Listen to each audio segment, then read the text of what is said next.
Saudara-saudara sekalian, bahwa menurut sifatnya hukum dibagi atas. Nah, ini bicara sifat lagi. Setelah tadi saya gambarkan terkait dengan bagaimana konsistensi logisnya daripada hukum itu, mari kita lihat bagaimana sih sifatnya hukum itu. Saudara-saudara sekalian, sebenarnya materi ini hanya sekedar mengulang-ulangi saja. Saya yakin teman-teman yang dari Fakultas Hukum tentu sudah bisa memahami ini, hanya mencoba mengulangi dan mengingatkan kembali bahwa ada ajaran kita yang terkait dengan sifat hukum. Mari kita lihat bagaimana sih karakteristik dan sifat hukum itu. Hukum itu memaksa, Pak.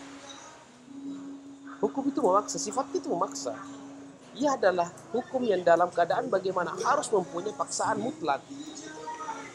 Bagaimana maksudnya memaksa?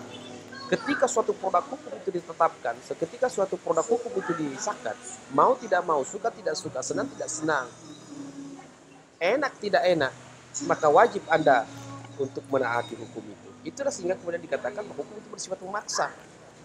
Harus memaksa, harus dilaksanakan, tidak bisa tidak.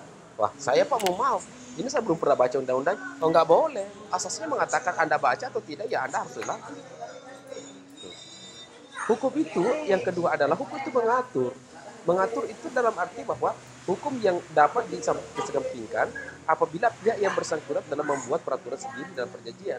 Mungkin saja peraturan-peraturan yang ada itu dikesampingkan, akan tetapi ketika ada perjanjian-perjanjian terdahulu memang ini dalam kaitannya dengan perdata ya, perdata.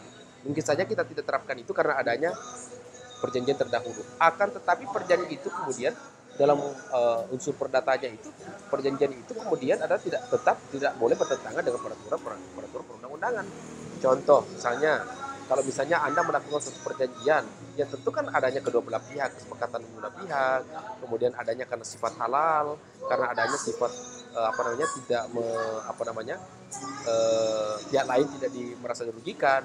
Ya intinya Anda bacalah ya terkait dengan empat unsur-unsur dikatakan sah tidaknya suatu perjanjian itu.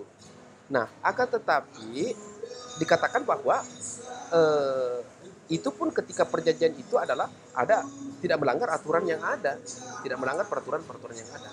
Yang kemudian adalah sifat halal. Maksudnya sifat halal itu misalnya kita berjanji untuk transaksi jual beli narkoba, oh itu tidak boleh.